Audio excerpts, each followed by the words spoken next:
Salam əziz abituriyentlər. Yenidən dərs izahı videosu ilə qarşınızdayıq. Bugün sizinlə Atropatena dövləti haqqında danışacağıq. Həm 10-cu sinif Azərbaycan tarixi dərsliyindən, həm də 6-cı sinif Azərbaycan tarixi dərsliyindən istifadə edərək dərsi izah etməyə çalışacağım. Ümid edirəm ki, sizin üçün faydalı olar. Bəzi bir-biri ilə kəsişən məqamları var. İki dərslikdə o məqamlara diqqət yetirəcəyik və 6-cı sinifdə olan yeniliklərdən də təbii ki bəhs edəcəyik. Ümumilikdə hər iki kitab əsasında dərsi izahı sizlərlə olacaq. Dərsin izahına başlamazdan əvvəl bildirmək istəyirəm ki, kanalımızda buna qədərki dərslərin də izah videoları mövcuddur. Ta qədim dövrlərdən, at paleolitdən bura qədər olan izahlar kanalımızda var. Baxa bilərsiniz, faydalana bilərsiniz. Eyni zamanda dövrə uyğun test izahları da mövcuddur. Atropatena dərsinin izahından sonra test izahı da YouTube kanalımızda onlayn olacaq. Bütün bunlardan xəbərdar olmaq üçün kanala abunə olmağı unutmayın. Videonu bəyənib, şərh yazaraq digər abituriyentlərin qarşısına çıxmasına şərait yarada bilərsiniz. Eyni zamanda bizim onlayn dərs qruplarımız da mövcuddur və onlayn dərsin ilk ayı tamamilə pulsuz, təmənnasız keçirilir. Onlayn dərslərimizə qoşula bilərsiniz. İkinci, üçüncü qrupa hazırlaşanlar, eyni zamanda MİQ imtahanına hazırlaşanlar üçün də, MİQ və yenidən sertifikasiya imtahanı üçün hazırlaşanlar üçün də bizim qruplarımız, onlayn qruplarımız mövcuddur. Ətraflı məlumat əldə etmək üçün WhatsApp nömrəmizlə və eyni zamanda Instagram və Facebook hesablarımızla əlaqə saxlayıb məlumat əldə edə bilərsiniz. İndi isə keçək dərsimizə. Atropatena dövləti. Deməli, biz bilirik ki, Azərbaycan ərazisi düşmüşdü Əhəməni imperiyasının tərkibinə. Həm şimal ərazilər, həm cənub ərazilər Əhəmənilərdən asılı vəziyyətdə idi. Və şimala nəzərən cənub ərazilərimizdə əvvəllər dövlət hətta mövcud da olmuşdu. Manna dövləti yaranmışdı bu ərazidə. Və eramızdan əvvəl 4-cü yüzilliyin ikinci yarısında, eramızdan əvvəl 4-cü əsrin ikinci yarısında Əhəməni dövlətində vəziyyət bir qədər qarışıq idi. Və bu qarşılıqdan istifadə edən Makedoniyalı İskəndər Əhəmənilərə doğru şərq yürüşünə başlayır və bu iki dövlət arasında eramızdan əvvəl 331-ci ildə Qavqamela döyüşü baş verir.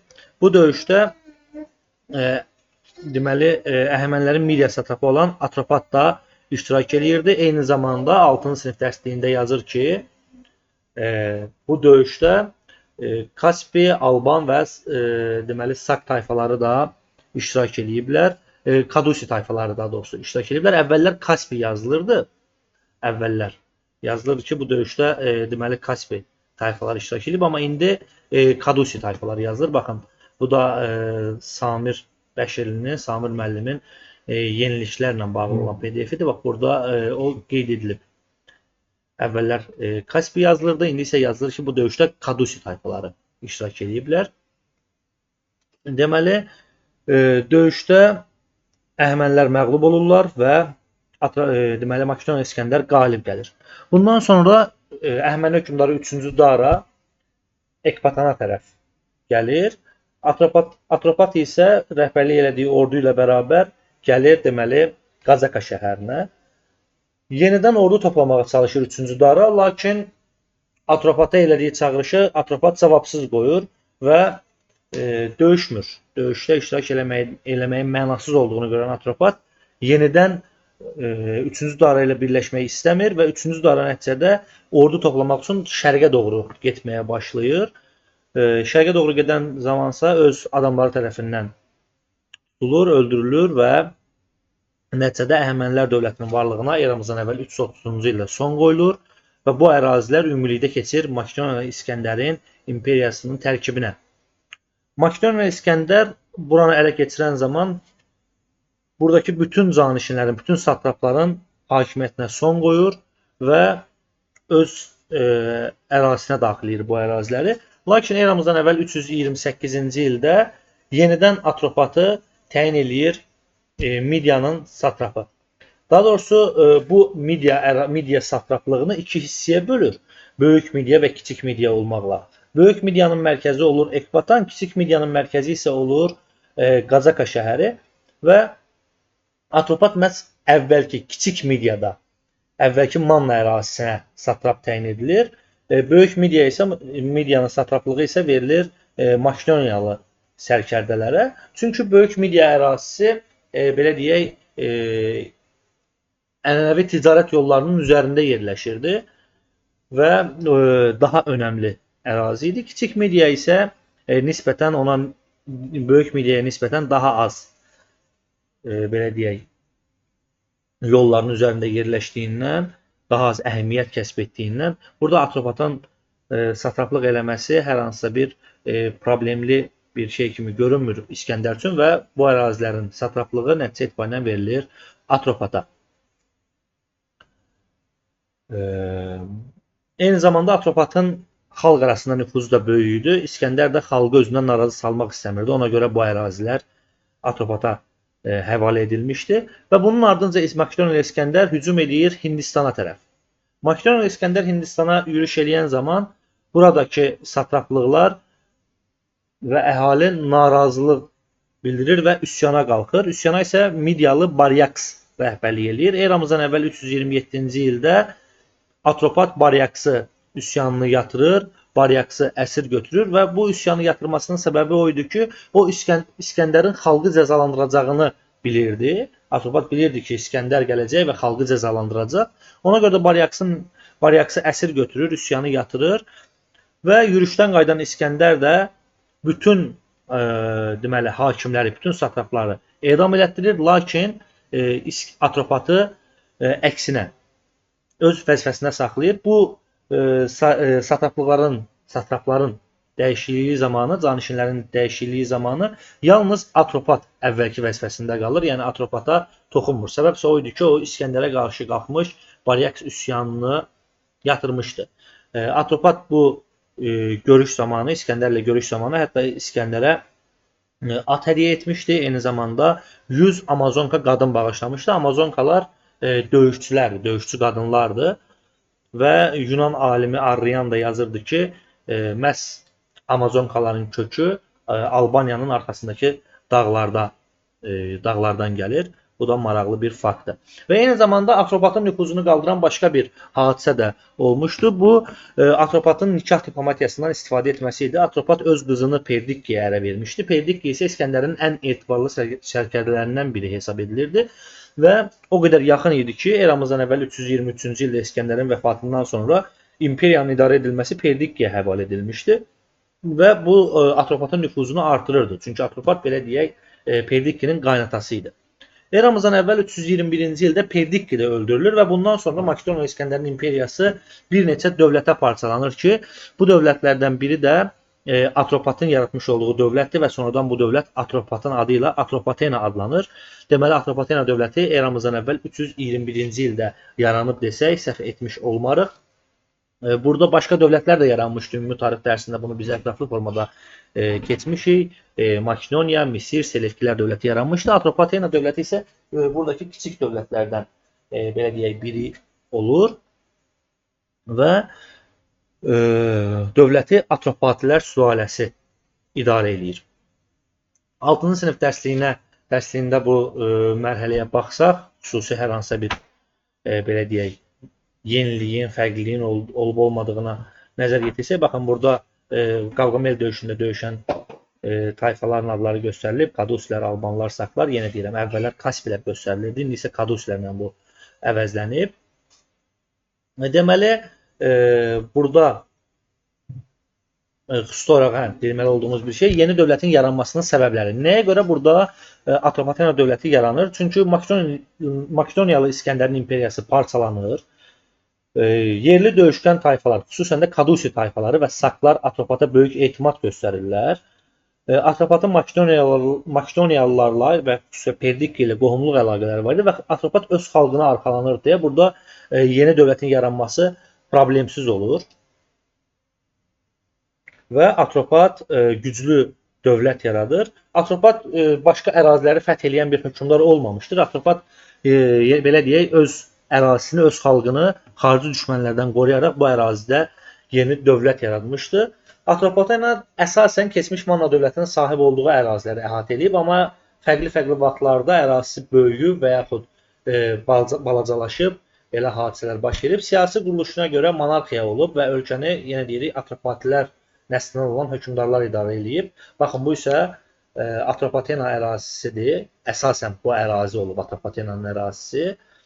İndiki Cənubi Azərbaycan və Şimali Azərbaycanın bəzi əraziləri, Göyçə gölünə qədər olan ərazilər bura daxildir.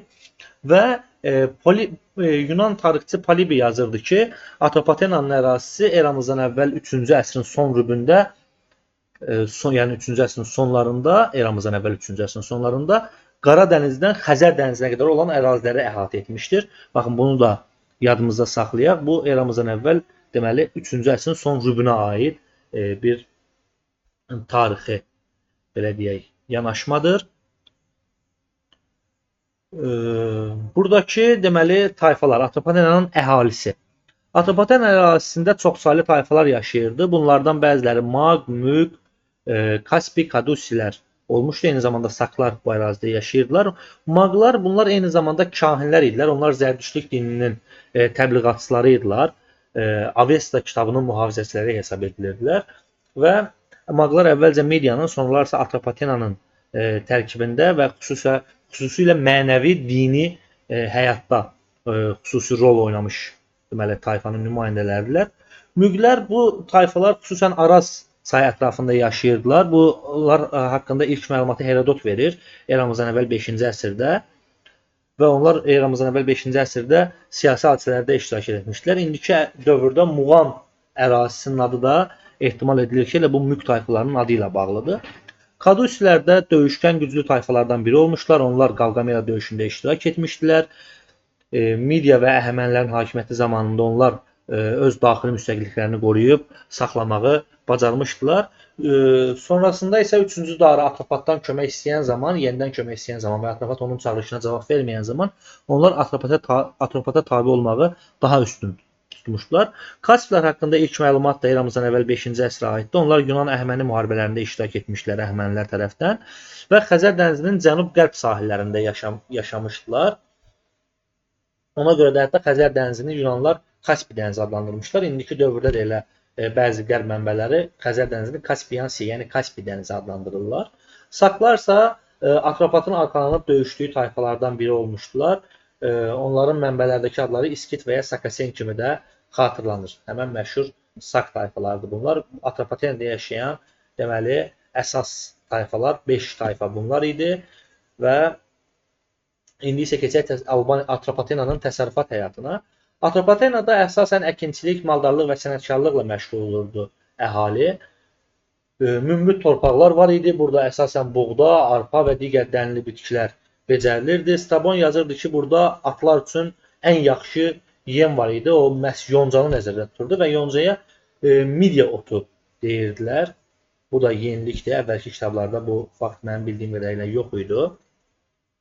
Atropatena atları və zərif yunlu dəvələri ilə məşhur idi. Eyni zamanda Atropatena ərazisi belə deyək, ticarət yollarının üzərində yerləşirdi. Çindən və Hindistandan gələn tacirlər buradan keçirdilər. Buradan müxtəlif ədviyyatlar gətirirdilər. Və Atropatenada saxsı qab istehsalı da geniş yayılmışdı. Bu ölkədə eyni zamanda midya yağı hazırlanırdı. Midya yağı dedikdə böyük ehtimalla neft nəzərdə tutulurdu. Baxın, midya otu dedikdə yonca, midya yağı dedikdə isə neft nəzərdə tutulur. Bunu da yadda saxlayaq. Və eyni zamanda Atropatena şəhərləri, burada Qazaka, Fraspa, Fanaspa, Aqnazana kimi şəhərlərin adı çəkilir. Paytaxt şəhər Qazaka şəhəri olmuşdur. Fraspa isə deməli Atropatenanın qış iqamətgahı, qış paytaxtı hesab edilirdi. Yəni iki paytaxt kimi də yadda saxlamaq olar, Qazaka və Fraspa. Qonşu dövlətlərlə olan münasibətlər. Atropatena dövləti ətrafında güclü qonşularla deməli çevrələnmişdi. Atropatın varisləri onun siyasətini davam etdirdilər və dövlətin müstəqilliyini qorumağa çalışırdılar. və fürsət düşdükcə ərazilərini genişləndirirdilər. Bayaq dediyim kimi eramızdan əvvəl 3-cü yüzilliyin son rübündə Atropatena dövlətinin ərazisi deyirik Qaradəniz sahillərinə, Xəzər dənizinə qədər uzanırdı. Makedon və İskəndərin imperiyasının parçalanması nəticəsində bu coğrafiyada yaranmış ən böyük dövlət Selevkilər dövləti idi. Bu dövlətin əsasını Selevk qoymuşdu. Bu 10-cu sinif dərsliyində bu formada deməli verilir. Və bu Selevkilər dövlətində eramızdan əvvəl 223-cü ildə 3-cü Antiox hakimiyyətə gəlir və 3-cü Antiox qəflətən Atropatenaya hücum edir. Həmin vaxtda Atropatena hökmdarı Artabazan idi. Artabazan hücuma hazır değildi, hücumu gözləmirdi və ona görə də Atropatena eramızdan əvvəl 223-cü ildə Selevkilərdən asılı vəziyyətə düşür. Lakin bu asılılıq o qədər də uzun çəkmir. Eramızdan əvvəl 190-cı ildə 3-cü Antiox Roma ilə döyüşür, Magneziya döyüşü baş verir və Romalılar qalib gəlirlər. Nəticədə Selevkilər dövləti zəifləyir və eramızdan əvvəl 190-cı ildə Atropatena deməli öz müstəqilliyini bərpa edir. Deməli Magneziya döyüşündə baxın Atropatena özü iştirak eləməyib. Sadəcə olaraq Selevkilər Romalılara məğlub olublar və nəticədə Selevkilər zəifləyib Atropatena da öz müstəqilliyini bərpa eləməyi bacarıb. Bundan sonra isə eramızdan əvvəl 2-ci əsrin ikinci yarısında deməli Selevkilər ümumiyyətlə tarix səhnəsindən silinirlər. Onları Parfiya əvəz edir. Deməli Selevkilər dövlətinin yerində Parfiya dövləti yaranmış olur. Baxın, Parfiya dövləti bu ərazini ümumilikdə əhatə edirdi. Qazaka və ətraf ərazilər Atropatena ərazisidir. Lakin müəyyən müddət Atropatena Parfiyadan asılı vəziyyətdə olub, müəyyən müddət müttəfiqlik əlaqələri olub. Ona görə Parfiyanın ərazisi bu formada göstərilib. Parfiya ərazisi gördüyünüz kimi Hindistandan və Çindən, baxın sağ tərəfdən, Mərv, Herat tərəfdən gələn ticarət yollarının üzərində yerləşirdi. Və ona görə də bu ərazilər, bu ərazidəki şəhərlər xüsusi əhəmiyyət kəsb eləyirdi. Solda isə böyük Roma deməli dövləti var idi. Romalılar da ərazilərini sağa doğru, şərqə doğru genişləndirirdilər. Baxın, bura Suriya və Fələstin ərazisidir. Bu ərazilər Romalılar tərəfindən ələ keçirilmişdi və nəticədə Roma ilə Parfiyanın toqquşması qaçınılmaz bir hal almışdı. Yəni Romalılar baxın sol tərəfdən gəlirdilər. Parfiya isə deməli sağ tərəfdə yerləşən dövlətdir və bunların toqquşması baş verir. Və Atropatena da başa düşürdü ki, əgər Parfiya işğal edilərsə Roma tərəfindən, onda Atropatena da elə Romalılar tərəfindən işğal ediləcək və nəticədə üzrə hesab edin. Nəticədə Atropatena öz müstəqilliyini qoruyub saxlaya bilməyəcək və burada çox böyük çətinlik çəkəcək və nəticədə Atropatena Parfiya ilə müttəfiqlik əlaqələri yaradır. Çünki onlar Parfiyalara özününkü kimi baxırdılar, öz adamları kimi baxırdılar. Və nəticədə döyüş baş verir Parfiya və Roma ordusu arasında. İndiki Türkiyə ərazisində, Anadoluda Karra döyüşü baş verir eramızdan əvvəl 53-cü ildə. Və bu döyüşdə, Karra döyüşündə Roma ordusu ağır məğlubiyyətə uğradılır. Parfiyalılar qalib gəlir. Eyni zamanda Parfiyalıların tərkibində burada Atropatena döyüşçüləri də, süvarilər də iştirak edirdilər. Həmən döyüşdə Mark Kras rəhbərlik edirdi Roma ordusuna və Mark Kras döyüşdə öldürülür. Bu döyüşdə deməli Turan taktikasından istifadə edilib. Turan taktikasının nə olduğunu baxın şəkildən də açıq-aşkar görmək mümkündür. Burada göy işarəti işarə ilə göstərilənlər Roma ordusudur. Qırmızılar isə Parfiya ordusudur və onların ox işarələri də onların hərəkət istiqamətlərini göstərir. Ümumi olaraq Turan taktikasından burada danışsaq, Turan taktikasında mərkəz zəif buraxılır, cinahlara yayılır döyüşçülər. Cinahlara yayılan döyüşçülər belə deyək, güclülər olurlar. Orta hissə isə zəif qalır. Nəticədə düşmən orta hissəyə hücum eləmək istəyir. Baxın, bu formada orta hissəyə hücum eləmək istəyir. Lakin belə olan halda həm soldan, həm sağdan gedən süvari dəstələrin mühasirəsinə düşmüş olur. Baxın, artıq hər iki tərəfdə, Roma ordusunun hər iki tərəfində Parfiya ordusunun biz işarələrini görürük. Nəticədə belə deyək, mühasirəyə düşən Roma ordusu, ümumiyyətlə istənilən düşmən ordusu məğlub olur ki, biz istər 2-ci Qarabağ müharibəsində, istər tarixdəki başqa döyüşlərdə, məsələn Sofiyan döyüşündə və sair başqa döyüşlərdə biz bu taktikanın adını çəkəcək. Gələcəkdə bu taktikanın adı bizə çoxlu formada lazım olacaq. Ona görə də taktikanın ümumiyyətlə mahiyyətini dərk eləmək bizim üçün önəmlidir. Karada qazanılan qələbədən sonra Romanın şərqə doğru hərəkətinə böyük zərbə vurulur. Dediyimiz kimi Roma şərqə doğru genişlənmək istəyirdi buradakı ticarət yollarını ələ keçirmək üçün və şərq torpaqlarını da Romada rəhbərlik eləyirdi Antoni adında sərkərdə. O bu torpaqları ələ keçirib Maksimon İskəndərin imperiyasına bənzər bir dövlət yaratmaq istəyirdi. Lakin eramızdan əvvəl 38-ci ildə Parfiya ilə Roma arasında yeni bir döyüş baş verir. Məqsəd o idi ki, Romanın ümumiyyətlə şərq torpaqlarından qovub çıxarmaq istəyirdi Parfiya. Lakin eramızdan əvvəl 38-ci ildə baş vermiş döyüşdə Parfiya məğlub olur. Və nəticədə Antoni bu yürüşü, şərqə yürüşü davam elətdirmək qərarına gəlir. Eramızdan əvvəl 36-cı ildə yeni bir yürüş başlayır Antoni tərəfindən.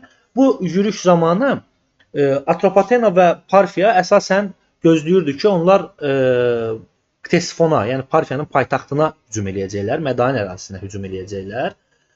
Ona görə də əsas döyüş qüvvələrini Mesopotamiya ərazisində, bu paytaxta yaxın ərazidə saxlamışdılar. Antoni isə hilədən istifadə edir, belə demək mümkündürsə və Ktesifona hücum eləmir, əksinə Atropatena hökmdarlarının qış iqamətgahı sayılan Fraspa şəhərinə hücum eləyir. Bu hücumu gözləmirdi təbii ki, Parfiya və Atropatenanın birləşmiş qüvvələri, çünki onlar Ktesifonda dediyim kimi gözləyirdilər. Və şəhər müdafiə olunur. Fraspa şəhəri uzun müddətli müdafiəyə hazır idi.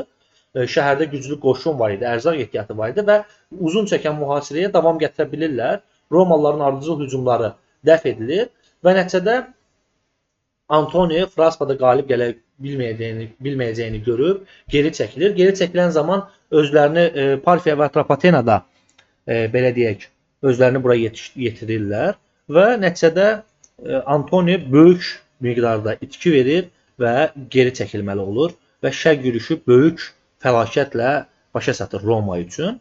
Bu döyüşlərdə Atropatena hökmdarı Artabazd idi. Artabazd, baxın, qaçışdırmayaq. Atropat dövləti yaradan şəxs idi. Artabazan Selevkilərdən asılı vəziyyətdə düşən şəxs idi. Artabazsa Fraspa döyüşündə, Fraspa yürüş zamanı Atropatenanın hökmdarı olmuş şəxsdir.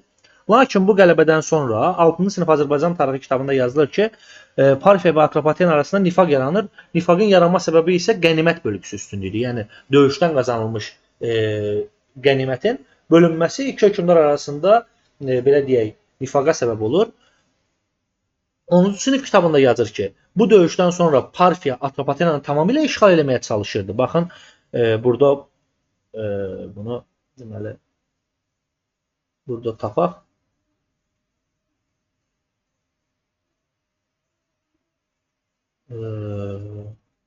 Yazır ki, baxın, buna səbəb deyir. Atropatenanın işğal edib öz tərkibində birləşdirmək istəyi idi. 6-cı sinif kitabında isə yazır ki, iki hökmdar arasında qənimət üstündə, deməli, qənimət bölgüsü üstündə nifaq düşmüşdü. Hər halda hər ikisini öyrənməkdə fayda var. Hər ikisi testlərdə düşə bilər və heç biri səhv deyil. Biri 6-cı sinif kitabında yazıb, biri 10-cu sinif kitabında. Belə hesab eləmək olar ki, bu iki səbəbin ikisi də elə keçərli olub. Və nəticədə Atropatena Parfiya ilə müttəfiqliyə son qoyur və Roma ilə yaxınlaşmağa başlayır. Bu barədə 10-cu sinif kitabında daha ətraflı yazılıb. Hətta Artabaz Romada Oktavianla diplomatik əlaqələr yaradıb, oğlu Ariobarjanı Romaya göndərmişdi.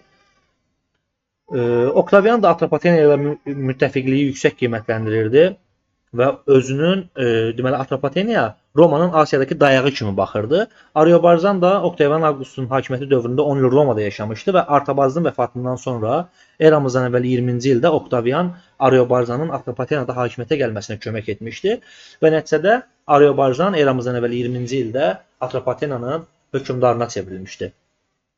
Eyni zamanda Ariobarjanın dövründə Oktavian Kiçik Asiyada yaşayan ermənilərin hakimiyyətini də Ariobarjana həvalə etmişdi. Yəni Ariobarjan Kiçik Asiyada yaşayan erməniləri də öz hakimiyyəti altında birləşdirə bilmişdi. Ariobarjanın hakimiyyəti bizim eranın 1-ci əsrin əvvəllərinə kimi davam etmişdi. Baxın, testlərdə düşür. Ariobarjan həm eramızdan əvvəl 1-ci əsrin sonlarında, həm də bizim eranın 1-ci əsrin əvvəllərində hakimiyyətdə olmuşdur. Atropatena dövlətinin son dövrü kitablarda bir-biri ilə bir qədər ziddiyyət təşkil edir. Biz əsasən 6-cı sinif kitabını üstün hesab edirik. Çünki böyük ehtimalla 10-cu sinif kitabında da bu dəyişikliklər baş verəcək. Bu dəyişiklik 10-cu sinif kitabında olmayana qədər inanmıram bu hissələrin dimin imtahanlarında və ya MİQ imtahanlarında düşəcəyinə. Amma düşərsə belə mənə görə, mənim fikrimcə 6-cı sinif kitabına üstünlük veriləcək. Yeni kitab budur. Eramızın yeni kitabda nələr yazır? Yazılır ki, eranın ilk əsrlərində vəziyyət dəyişir. Atropatena ilə Parfiya arasında ittifaq yenidən bərpa edilir və iki ölkə arasındakı münasibətlər nikah diplomatiyası ilə möhkəmləndirilir.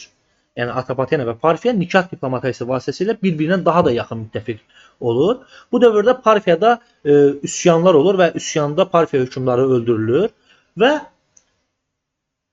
yaranmış hakimiyyət boşluğuna Atropatena hökmdarının oğlu Artaban dəvət edilir. 3-cü Artaban adı ilə. Nəyə görə? Çünki o Atropatilər sülaləsindən olsa da ana tərəfdən Parfiyadakı Arşakilər sülaləsinə mənsub idi və bu dövrdə Atropatena öz daxili müstəqilliyini saxlayır və Sasanilər tərəfindən süquta uğradılana qədər dövlət Artabanın varisləri tərəfindən, Parfiya dövləti Artabanın varisləri tərəfindən idarə edilir və həmin vaxtda deməli Atropatena öz daxili müstəqilliyini qoruyub saxlamış olur. Yəni 227-ci ilə kimi. Atropatena dövlətində din. Atropatena dövlətinin dini və eyni zamanda qonşu ərazilərdə ki, əsas din bu dövrdə Zərdüştülük dini idi. Bu dinin ana xəttini daima bir-biri ilə mübarizə aparan iki qüvvənin mübarizəsi təşkil edirdi. Bunlardan biri Hörmüz, digəri isə Əhriman idi. Hörmüz xeyir qüvvələrinin rəhbəri, Əhriman isə şər qüvvələrinin deməli rəhbəri hesab edilirdi və Hörmüzdü od təmsil edirdi. Çünki Zərdüştülük dinində od müqəddəs hesab edilirdi. Zərdüştülük dininə inanan insanlar da atəşgahlar tikirdilər, orada od yandırırdılar, bu odu qoruyub saxlayırdılar və eyni zamanda onlara görə həyatın əsasını deməli su, od, torpaq və hava təşkil edirdi. Bu deməli ünsürlər sizə tanışdır. Bu həyatın 4 təməl ünsürü hesab edilir və Novruzqabağı 4 çərşənbədə də məhz su, od, torpaq və hava deməli ünsürlərinin biz şahid oluruq. Böyük ehtimalla Novruz bayramının Zərdüştülük dini ilə bir qədər əlaqəsi də olmuşdur. Bu 4 ünsür müqəddəs hesab edilirdi və alimlər bu xüsusiyyətləri nəzərə alaraq Zərdüştülük dinini təbiət dini hesab edirdilər. Eyni zamanda biz yuxarıda dedik ki, Maq tayfaları var idi. Bunlar hansı ki, Zərdüştülük dinini təbliğ edən, Avestanın mühafizəçisi hesab edilən kahinlər idilər. Maqlar deməli insanları aşlayırdılar ki, xalqın başına gələn bütün fəlakətlər qəddar olan Əhrimanın fəaliyyəti ilə bağlıdır. Zərdüştülük dininin əsas kitabı isə Avesta kitabı hesab edilir. Deməli, Zərdüştülük dininin əxlaq təlimini 3 əsas xətt deməli təşkil edirdi. Bu xeyir düşüncə, xeyir söz və xeyir əməldir. Bu dinin daşıyıcıları düz danışmalıydılar, yalançılığa yol verməməli idilər, zəhmət çəkməli idilər, əkinçilik və maldarlıqla məşğul olmalı idilər və Avestadan bizə məlum olur ki, ticarət əlaqələri pulla deyil, mübadilə vasitəsilə həyata keçirilirdi. Avesta adına biz ilk dəfə 1-ci Daranın Bistun qayasında eramızdan əvvəl 6-cı yüzillikdə yazıldığı kitabədə təsadüf edirik. Avestanın əsli dövrümüzə olduğu kimi gəlib çatmayıb. Çünki ehtimal edilirdi ki, rəvayətə görə belə yazılır ki, Avesta aşlanmış 12.000 öküz dərisi üzərində qızıl suyu ilə yazılmışdı. Lakin Əhəmənilər Persopolu ələ keçirən zaman buranı yandırmışdılar və yanğın zamanı da Avesta kitabı məhv olmuşdu. Lakin hazırki Avesta Parfiya və Sasanilər dövründə yaddaşlarda qalmış və müxtəlif mənbələrdən toplanmış hissələrdən ibarətdir. 1771-ci ildə fransız alimi Anquetil du Perron Avestanı fransız dilinə tərcümə etmişdir və bu kitab bundan sonra Avropada məşhurlaşmışdır, müxtəlif dillərə tərcümə olunmuşdur. Deyirik ki, Avestada yazılır ki, mübadilədən istifadə edilirdi pulun əvəzinə. Qoyun, at, öküz, qatır, dəvə və s. kimi heyvanlardan istifadə olunurdu pulun əvəzində. Bu dövrdə maqlara, odu mühafizə edənlərə əmək haqqı məhsulla ödənilirdi. Sonra Zərdüştlük elmində fiziki tərbiyəyə, xüsusən idmana da ciddi yer verilirdi. Xəstələnmək, zəifləmək bu şər əməlin, əhrəmanın əməlləri hesab olunurdu. Ona görə də sağlamlığa, təmizliyə, qüvvətli olmağa ciddi önəm verilirdi. Sonra bu dövrdə cıdır yarışları, ox, çövkən, güləş və s. kimi yarışlar təşkil edilirdi. Eyni zamanda Avestada təlim tərbiyəyə böyük yer verilir. Avestadan bəzi nümunələr də kitabda göstərilib. Təlimlə, deməli, elmlə məşğul olmaqla bağlı. 10-cu sinif kitabında da aşağı-yuxarı elə eyni şeylər yazılmışdı Avesta ilə bağlı. Digər yenilikləri də mən sizin diqqətinizə çatdırdım. Ümumilikdə Atropatena dövləti məhz baxın bu dediklərimdən ibarətdir. Burada başqa xüsusi hər hansı bir çətin bir şey yoxdur. Dövlətlərarası münasibətlər, dini dəyərlər və s. Testlərdə də məsələ bunların ətrafında suallar düşür və bu dərs izahına qulaq asıb ardınca bu dövrün testinin də izahına baxdıqdan sonra hər şey sizin üçün daha aydın və anlaşıqlı olacaq. Əgər dərs izahını bəyəndinizsə, videonu da bəyənin və eyni zamanda kiçik bir şərh yazsaz, videonun daha da populyarlaşmasına xidmət etmiş olarsınız. Video daha çox abituriyentin qarşısına çıxar və ümid edirəm ki, faydalı olar. Eyni zamanda yenə deyirəm, bizim onlayn dərslərimiz mövcuddur. Dərslərimiz həftədə Azərbaycan tarixindən 2 dəfə, ümumi tarixdən 2 dəfə olmaqla 4 dəfə keçirilir və birinci ay tamamilə ödənişsizdir. Yeni qoşulan tələbələr üçün, onlayn tələbələr üçün birinci ay tamamilə ödənişsiz olaraq dərslərimiz keçirilir. Əgər istəyən olarsa, WhatsApp-dan, Instagram-dan, Facebook-dan yazıb maraqlana bilərsiniz. Dərsimiz bu qədər. Kanala abunə olmağı unutmayın. Abunə olun ki, yeni videolar olduqca qarşınıza çıxsın. Bu qədər. Görüşənədək.